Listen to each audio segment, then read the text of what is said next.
And now, from beyond our dimension, this is the JeffMara podcast. Here's Jeff. My guest is Dr. Richard Gallagher, board-certified psychiatrist, professor of psychiatry at New York Medical, and psychoanalyst on the faculty of Columbia University. He is the world's foremost scientific expert on the subject of diabolic attacks and has been active member of the International Association of Exorcists since the 1990s. Dr. Gallagher, thank you for joining me and welcome. Thank you. Thank you, Jeff. Thank you for the introduction. As long as people understand, I'm a member of that organization, but I'm not an exorcist myself. I'm just a humble doctor who tries to help people. Well, doctor, how did you get involved in the paranormal and possession in the first place? Well, the first thing I always tell people is I never volunteered. And I'm not sure it's a good idea to volunteer. But I was asked by a very prominent exorcist, Catholic exorcist at the time, about 25 plus years ago. And he strolled into my office on a beautiful campus we had at Cornell Medical College in Westchester. And he said, Dr. Gallagher, I guess he knew I was a Catholic myself. And he said, Dr. Gallagher, I'd like to know if you'd be willing to evaluate some cases that are a little tricky, but that I think are demonic. And Jeff, I know you're a pretty knowledgeable guy. You may be aware at the time that there was what we call the satanic panic in America. There was all these people who were seeing Satanists all over the place. You know, everybody was getting ritually abused and kids were being kidnapped. Somebody did a study of that, found that somebody purported that 50,000 kids were kidnapped by Satanists one year. Well, there aren't 50,000 kids who disappeared that year, and we know that most of those kids were runaways. So I'm not saying there aren't Satanists. There are a few, and like possessions, they're rare. But we can talk about that as we go along.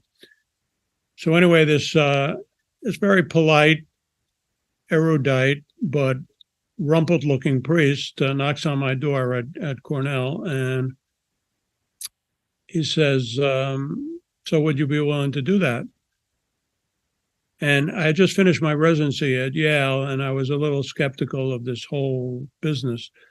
So I said, look, Father, with all due respect, I'm kind of skeptical of all the talk about this, you know. And he said, well, then you're the perfect man for the job. He wanted a skeptical person. And then the rest is history. Everything I've been asked to do, everything I've done, I've been asked to do. In other words, I was later asked to write some articles, to join the International Association, which is approved by the Vatican, to get involved in a lot of cases, eventually to write a book, which I did by HarperCollins called Demonic Foes, which really recounts my 25 plus years experience in this field as an expert now. And then you and I were talking before the show that Jason Blum, a big Hollywood mocker and very savvy producer, wants to make a movie of the book. So none of this did I really ever expect. I didn't really go out seeking it, and it just sort of happened, basically, Jeff, because my motivation was to try to be of help. As you know, we live in a very litigious society. So is it now the policy of the church to get someone like you to come in and make sure that the person really is being possessed before they perform an exorcism? Well, I think possible litigation is always a factor in a lot of things in our society. But the church has been doing this for a very long time. They have consulted doctors. This is not, at least in the Catholic Church, this is not unusual.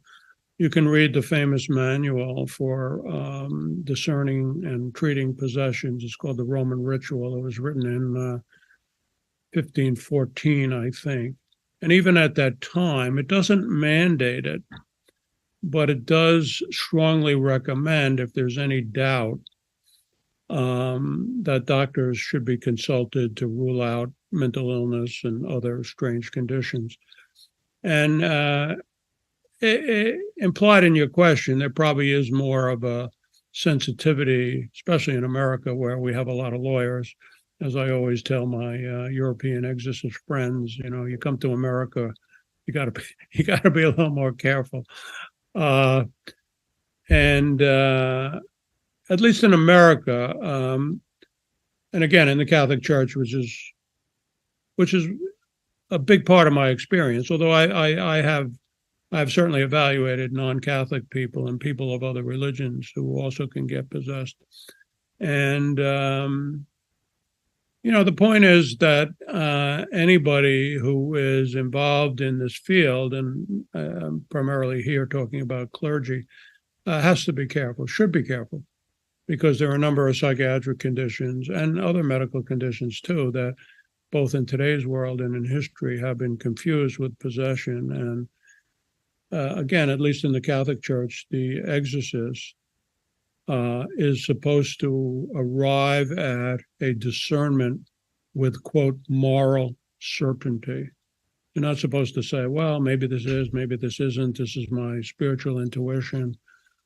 I mean, as a doctor, I don't use intuition. I use very hard criteria. And believe it or not, the Catholic Church tries to do the same thing.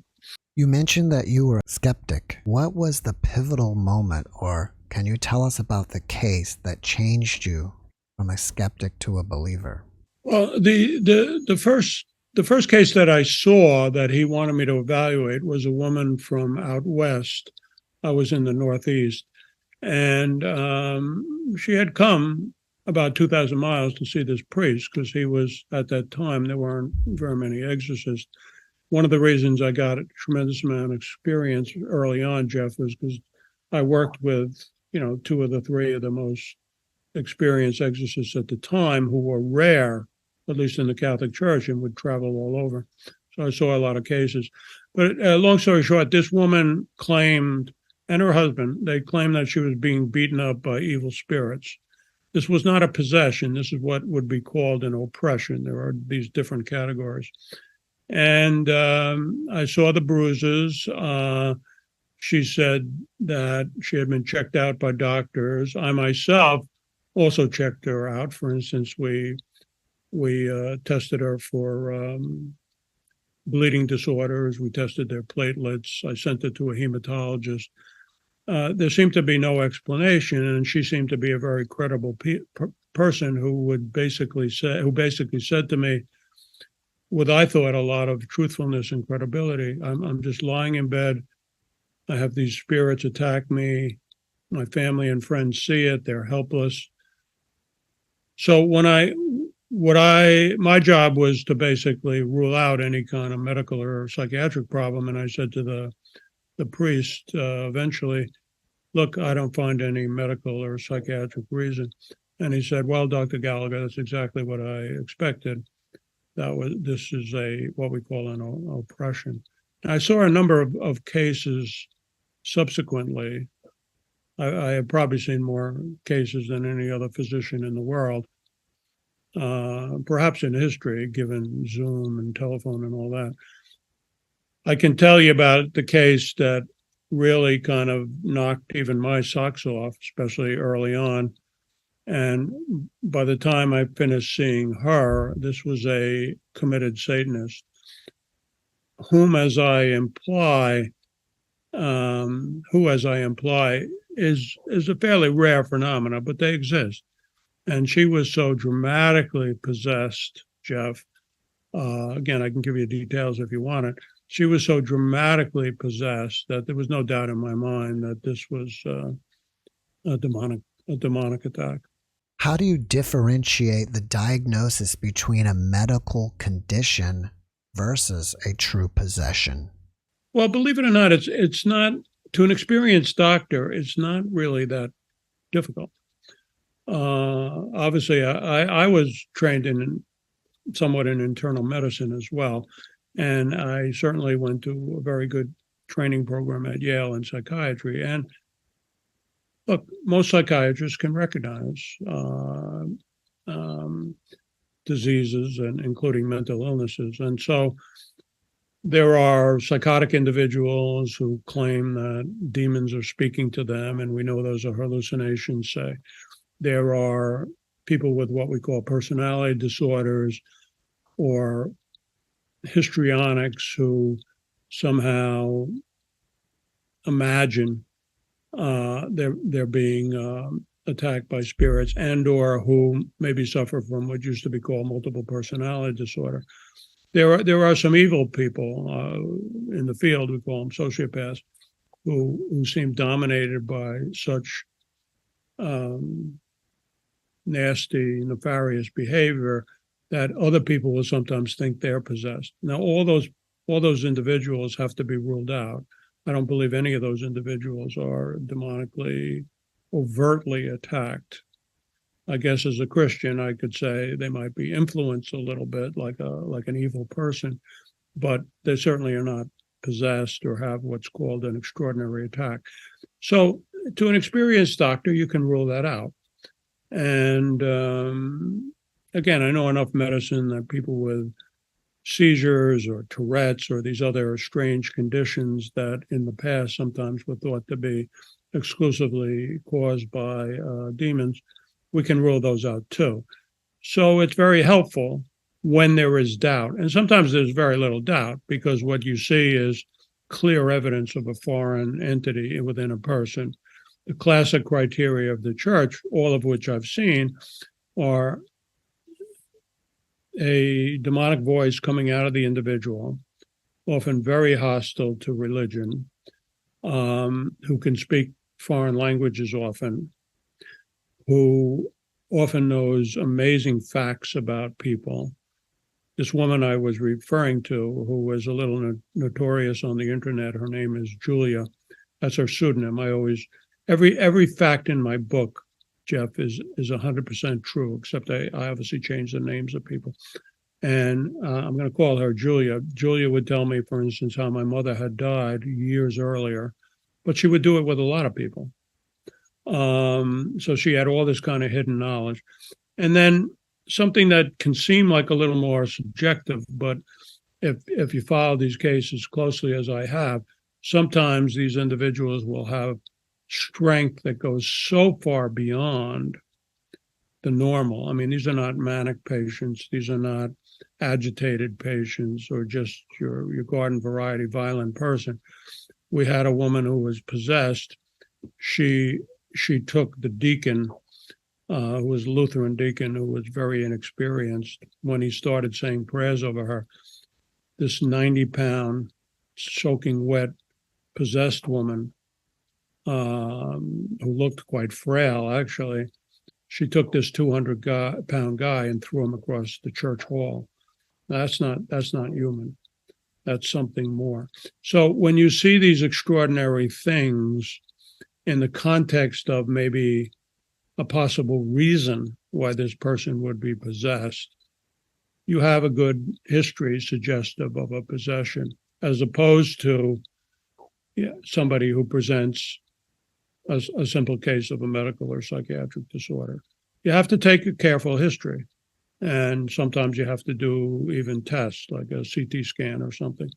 But in general, when you get a good history and a person like myself is very experienced in discerning these things, the actual discernment is not all that complicated. I'm curious about you personally, and when you finally came to the conclusion that demons and spirits must be real, how did you change as a person? Well, I was brought up. I was born in New York City, and I grew up Catholic. You'd heard the stories in the Bible and stuff, and I wasn't entirely skeptical of it. I just hadn't seen any of these type of cases, and I knew there was hysteria about it, not just in America. And so I was skeptical more, not that it wasn't theoretically possible, but that I didn't really think I would ever see it, or they would be so rare that almost nobody would ever see it. And I still think these conditions are rare, but I've wound up feeling they're a little more common if you take the total evidence throughout the world and throughout history, because these phenomena occur in every country. I mean, there was a famous German professor named Osterreich who wrote a magisterial book on cases of possession in history, and he cited thousands of cases. Now, again, that sounds like a lot, but he's still talking about rare cases. His book, by the way, as well as a real case from Maryland, influenced Peter Blatty to write The Exorcist. So, long story short, to get back to your question, yeah, I was struck. I'm also a great student of history. I studied history and classics at Princeton. I was struck by the more I learned about this field that it wasn't quite as uncommon as I thought. And there's no question that I would say it kind of deepened my faith in the traditional teachings of Christianity about evil spirits. That was exactly what I was going to ask, is afterwards, did you become more committed to your faith and start going every Sunday to church? Well, I would say I have become more devout. And in fact, quite frankly, I wouldn't do this work without it. I mean, I try to keep up my own spiritual practices. I try to have people actually pray for me. I have a lot of people pray for me. I'm even going to ask I'm going to ask your audience to pray for me, because I wouldn't do this if I didn't feel I had some protection. And knock on wood, right? So maybe a bad phrase to use, but I certainly did not go into this field without feeling like I had to prepare myself. And I would say the same about anybody else in the field. I have a friend who works with a lot of Hollywood people who investigate the paranormal, and he says sometimes they get a little affected themselves. It's not for the faint-hearted. What do you think a demon is? Is it a human that has passed over and is still lingering around the planet? Or do you think it's some other non-human intelligence that's causing problems? None of this, Jeff, is an original idea of mine. I mean, I accept the traditional teachings, at least pretty much in the Western world, about it. There have been societies which believe dead people can possess people. Ancient societies often believed gods and goddesses could possess people. I am convinced that it's the traditional teaching that it's fallen angels, that these are evil spirits. They are demons, and they have that ability. Now, it doesn't mean that it's going to happen to your average person, so it's not like people should just worry they're going to wake up all of a sudden. I mean, of all the patients I've seen, because these individuals are not my patients. Okay, I'm not all of a sudden diagnosing my patients as demonically possessed. These are people who have come to see me because it's already been suspected by themselves or other intelligent individuals. So yes, I believe they're fallen angels. Another reason I believe that, this may be of interest to your paranormal audience, demons lie, and they pretend to be other things. So for instance, during an exorcism, they will often start out by saying, I'm some kind of dead soul. I'm Nero, or I'm Judas Iscariot, or I'm wicked Uncle Jimmy who died. Interestingly, under the command of the exorcist, eventually, because they're trying to hide themselves, but eventually they are forced to reveal themselves.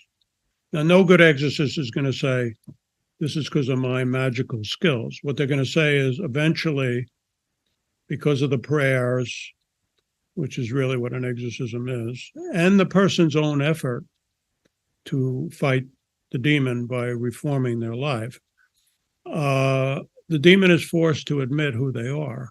And they, in my experience, I've been to quite a few exorcisms as an observer, the demon is forced to admit that they're a demon. I'll tell you another interesting story, which I think also illustrates the same point, which again I often tell to people who have an interest in the paranormal. So I had this woman who came to me for an evaluation, and she told me that she was getting these paranormal messages. And I said, well, how do you know it's paranormal? Maybe it's psychiatric. And she said, well, I've been checked out. And reluctantly, I even tried some medication because the doctor wanted to try that, had no effect on me. And I said, so what did the doctor eventually conclude? And she said, he said he didn't know. He said, you don't seem like a person of mental illness. So she said, well, that's why I'm coming to you. And I said, well, what are these messages that you're getting? And again, it was not like a schizophrenic voice, you know, it was not something she heard in her ears or anything. She was very convinced that there was a very coherent, prolonged message that she was getting in her mind, but so powerful that she felt it was coming from somewhere. And she was a kind of, she was an Italian-American woman, you know, very devoted to her family, very sensible woman. And I said, so what is the message? And she says, well, the message says that they're angels, and they are telling me that I have a great mission from God. Now, she was a humble woman, and I thought a very sensible woman. And she said to me, I said to her, well, what do you think? You think God has this great mission for you? She goes, no, I'm just an ordinary person. I know that I'm getting a message from some kind of the spirit world, but I do not believe that there is angels. So I said, well, you know, work with this priest and pray about it and see what happens to these voices and these messages, which again, were not psychotic-like. So she comes back and she said, well, Dr. Gallagher, about a month later, she says, Dr. Gallagher, you were right. You know, the messages have changed. And I said, so what are they telling you now? She said, well, they present themselves, they're dead souls. They're dead souls giving me messages. And so I said to her again, well, look, what do you think of that? Because I don't know. I mean, the Bible really kind of discourages communication with dead souls. It used to be called channeling spirits. And, you know, people still do that in spiritualism. And I said, well, I think it's perceptive of you to be skeptical about it. Keep up your spiritual work and let's see what happens eventually. So finally, she came back to me. Now, this is about 2 or 3 months from the original visit. And she goes, they finally admitted who they are. And I said, you're convinced of that? And she said, yeah. They said that they're evil spirits. So it's just like an exorcism. Eventually, she felt, and I felt too, I agreed with her, that they eventually had to reveal themselves, especially as she had some prayers of the priest that commanding the spirits to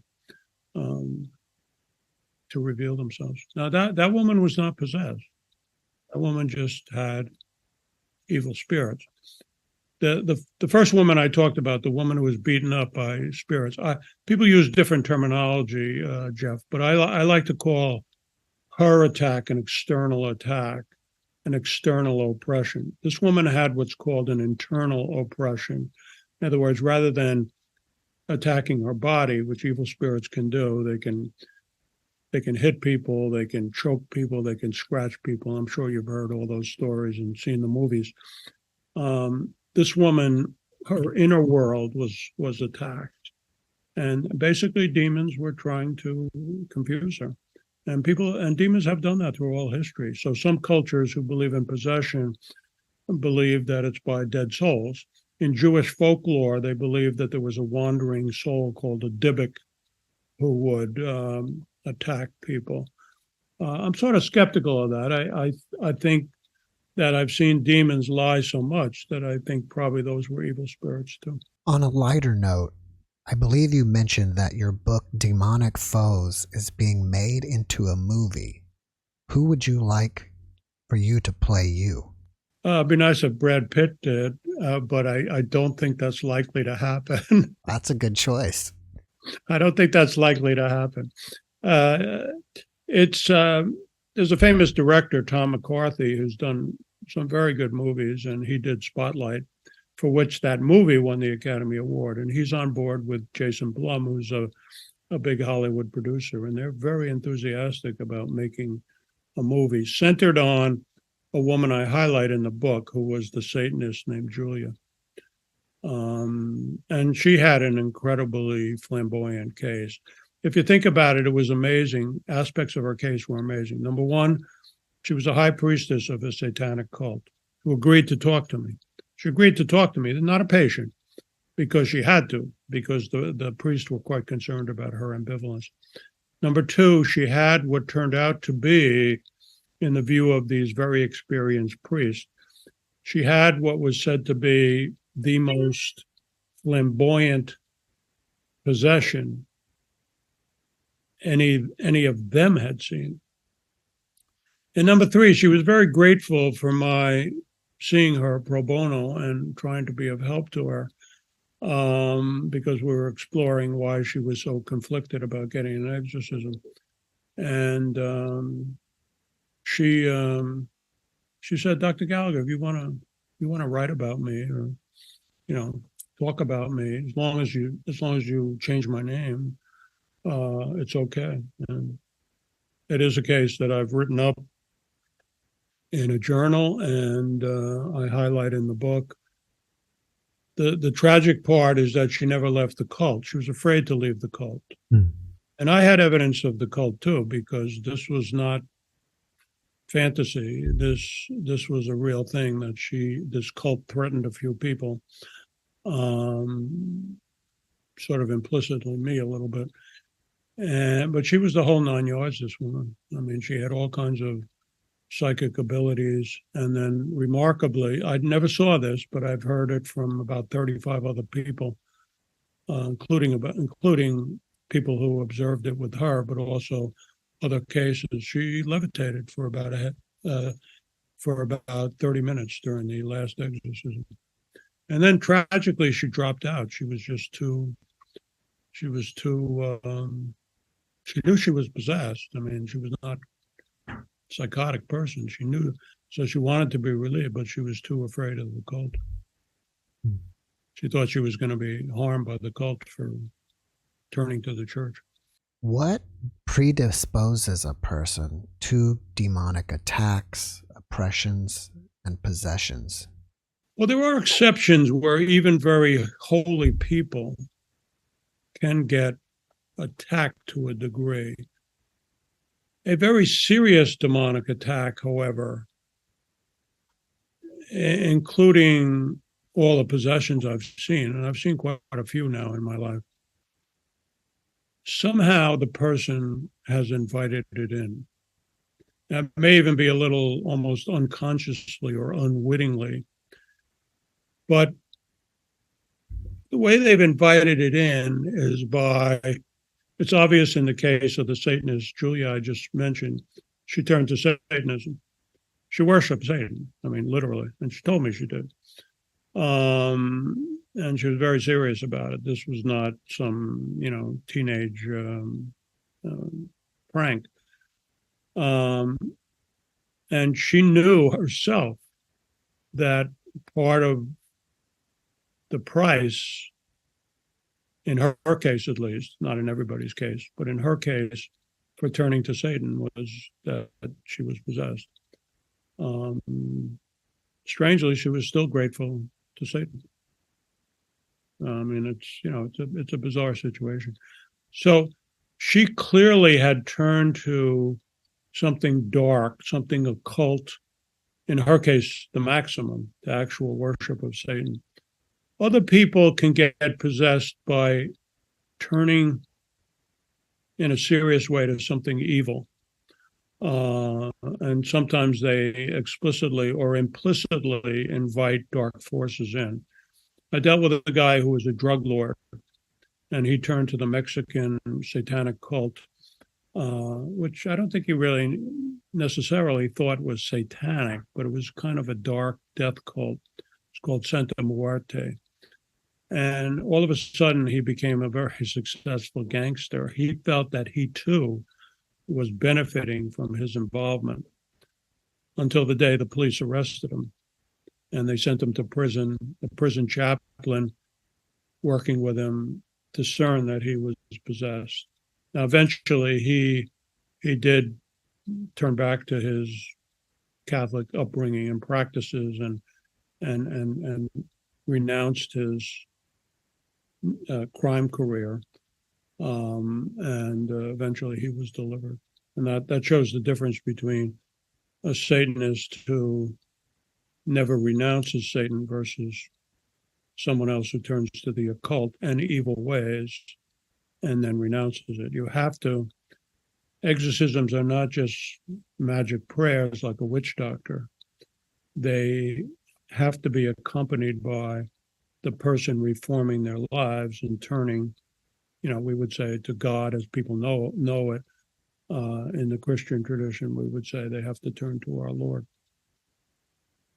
It's God and our Lord who delivers people. It's not really the priest. So that's the biggest lesson that people misunderstand about exorcisms, and Hollywood can get wrong. So in the Hollywood movie that I'm making, because I am an executive producer, with Jason wanted me very involved because he wanted it to be known that this was a true story, Jason Blum. I'm going to try to make that movie, unusually for Hollywood, completely realistic. Speaking of Hollywood, what are your thoughts on the movie The Exorcist? Well, it was an effective movie. In fact, even though I was very young at the time, I knew a few people who consulted on that movie. And it was based on primarily a case in Maryland of a boy who had turned to spiritualism because his aunt was a spiritualist and he was trying to contact him. That was the significance of the Ouija board, because, when people take a Ouija board seriously, they're trying to contact spirits. So he did, in my opinion, I've certainly reviewed the records, which a priest took and later published. I think he was possessed, and eventually he was delivered in St. Louis, where he had been transferred to a Catholic hospital. Now, Blatty also used features of other cases. I mentioned the German professor Osterreich. He and other people, in fact, Aldous Huxley also wrote about the case of a Jesuit in the 17th century, I think, who got himself possessed because he kind of invited a demon to attack him instead of the people he was working with. And if you remember the end of the movie, the priest, Father Karras, invites the demon in, and then the demon possesses him and he jumps out the window. Blatty was somewhat upset that people interpreted that as kind of a defeat. I mean, the way he presented it is that this priest took on the demon, took on the demon and saved the young girl. So to him, it was a slight sacrificial victory. But I think aside from certain exaggerations, like the head spinning around 360 degrees, I think it was, in some ways, it was a credible fictionalized version, and it was not only voted the scariest movie of all time, it was nominated for an Academy Award, and Blatty, who wrote not only the book, and it was a novel, it was a fictionalized version, but also wrote the screenplay for the movie. He won the Academy Award for Best Screenplay. So look, it was in some ways, it seems clunky to a modern audience, but in some ways it was an effective movie. Have you ever been called upon by the Vatican to assist with a case? Well, I never mention anybody specifically, just for reasons of discretion, who exactly contacts me. I mean, even in the book, even though I mentioned the two early exorcists who I learned a lot from and became friends. I mean, there are a lot of people who know who they are, but I still don't mention people's names. I mean, there are other exorcists like Father Gary Thomas. They kind of made a sensationalized movie out of his training in the rite. Father Vincent Lambert, who's another friend of mine, who's in Indianapolis, who's spoken out very overtly. There are some people who I may refer to in the book who don't mind being publicly identified because they publicly identified themselves. But in general, I try to keep that a little discreet too, who refers me cases. Although it hasn't just been Catholic priests. I've been referred cases by rabbis, imams, certainly Protestant deliverance ministers. And in addition, in more recent years, as people have come to know who I am, people who credibly suspect they have a demonic attack have contacted me. I have to say that I can't see all these people, so I'm not so easy to get a hold of. But I would like to help more people. But, last I heard there were only 24 hours a day. And, I'm a pretty busy active doctor.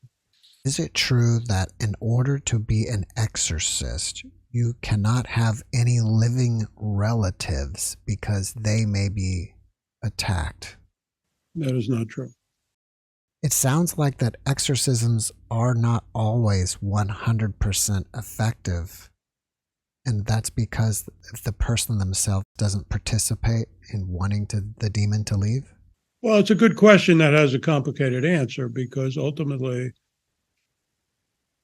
and again, here I'll obviously exhibit my Catholic beliefs.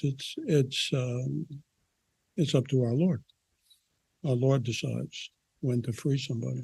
And, there are all kinds of evils in the world, Jeff. You know that very well. Wars, genocide, the Holocaust, the war in Ukraine. God allows some terrible things to happen. He doesn't cause them. He allows it for his mysterious, we expect or we believe, providential purposes. So something gets worked out in these cases.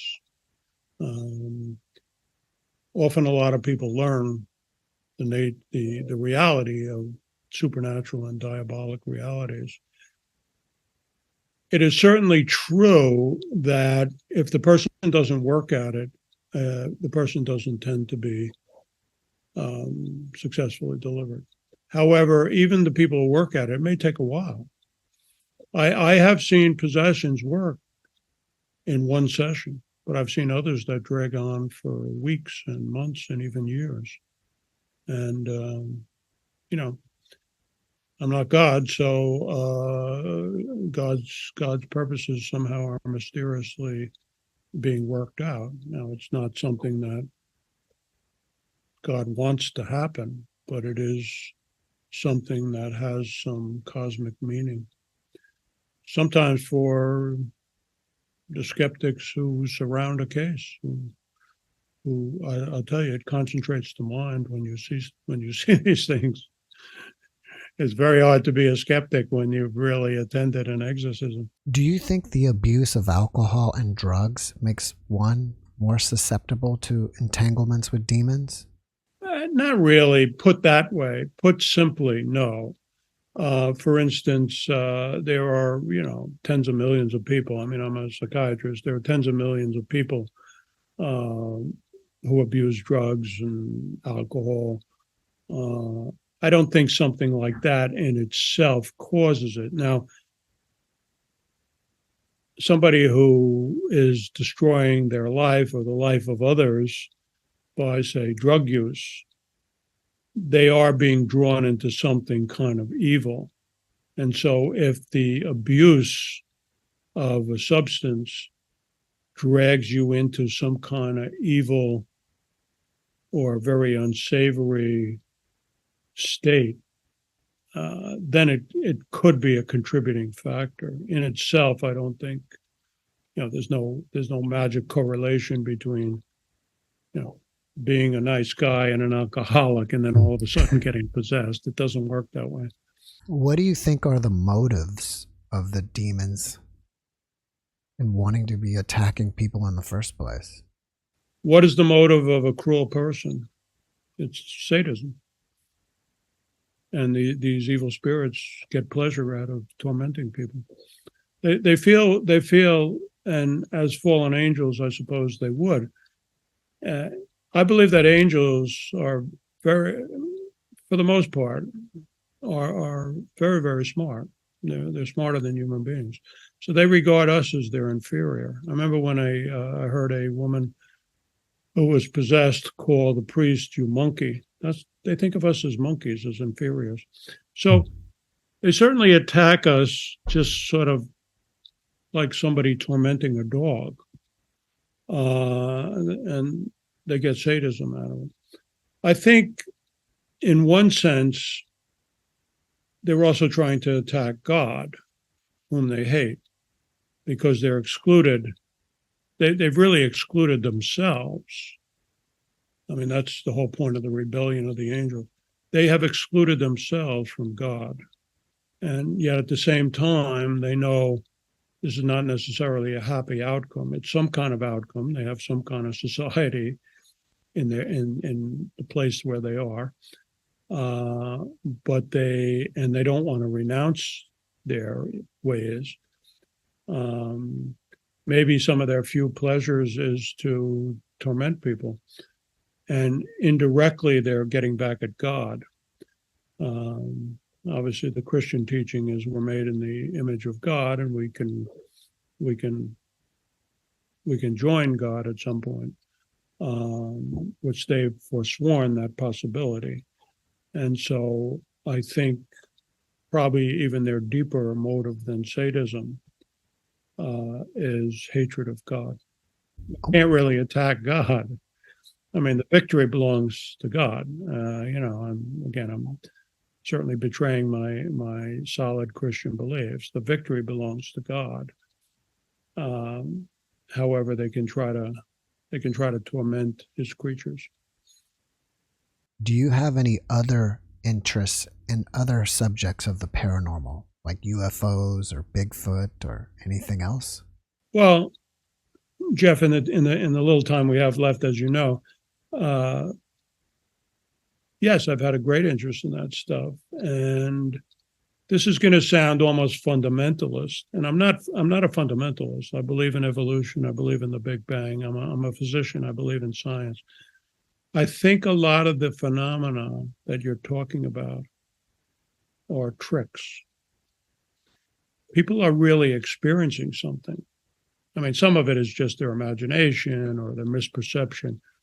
I think people are experiencing psychic phenomena, but I think they don't really know where it's coming from. The traditional Western view is that the non-material is either supernatural, so it comes in some way from God, some kind of benign, you could call it a paranormal or supernatural experience, like a miracle, or some visions possibly. Or it's preternatural, meaning it's beyond materialism, but it's a trick of some darker force. That's what I tend to believe, because I think again, I'm committed to science. I mean, it can seem like I'm not, but I am. But historical phenomena, psychic or real, like somebody getting beaten up, that's more than just a psychic phenomena. There's evidence for that. Those phenomena do belong to the spiritual realm, nevertheless. And just as you can't absolutely prove, say, that George Washington crossed the Delaware, but we believe it because of evidence from history, historical evidence for this type of stuff. I would refer people to the book by, he was not a Christian, he was an agnostic, Professor Osterreich, who wrote the book that influenced Blatty. That's real too. That stuff is real too. It's just not something that can be subject to an experiment. I've had people who've taped exorcisms, and it almost sounds too pat, but then they want to show me the case. And if there was something extremely dramatic, right, like a levitation, often the tape is blank because somebody doesn't want us to know. It's funny when you think about it, because these demons both terrorize people, some people, a few people, not like the average person should worry about. So in some ways, they're making themselves manifest, but they're also at the same time trying to confuse people. And at other times, as Baudelaire said, Satan's greatest trick may be to convince certain people, especially in the modern world, because this belief in evil spirits has been by far the rule throughout history. People sometimes say, well, Dr. Gallagher, how do you feel about being out of the mainstream? I say, what mainstream are you talking about? America? Most people believe in evil spirits. The world? Most people in the world believe in evil spirits. I've studied pretty much all religions and all cultures. The vast, vast majority believe in the spiritual world, and including evil spirits. You go through all the different religions. So I'll end on that. I'll end on that note, if it's okay with you, Jeff. I am much more part of the mainstream than a lot of the skeptics out there. If people want to learn more about your book, Demonic Foes, where can they find it? Is there a book that's not found on Amazon? That's usually the easiest way. I know it's available from HarperCollins. It's in a lot of bookstores, but it's probably easiest to just get from Amazon. And look, I wrote the book because I want to help people. I want to educate people. I think it's a serious book. I think I told you before the show that I was delighted that HarperCollins, the second biggest publishing company in the world, allowed me to write the book I wanted. And so if people really do sincerely want to learn more about this somewhat complicated subject, I think they'll find my treatment of it in the book Demonic Foes pretty fascinating. Before we finish up, can you leave us with one last positive message? Well, I'll have to reiterate that I think how to phrase this without sounding bumptious. Look, I don't think good people have anything to be afraid about. And I think ultimately, if you sincerely turn to God the way you understand him, I think people have not only a fair amount of protection, but in fact, you're on the winning side. You're not on the losing side. You're on the winning side. That's a pretty good message. Dr. Gallagher, thank you for that message, and thank you again for being my guest. You're very welcome, Jeff. Thanks for watching the JeffMara podcast. I really appreciate you. Another way to show support is through YouTube memberships. And if you do, there are loyalty badges and other perks depending on your level of membership. All you need to do is click the join button underneath the video to find out more. Thank you for your support.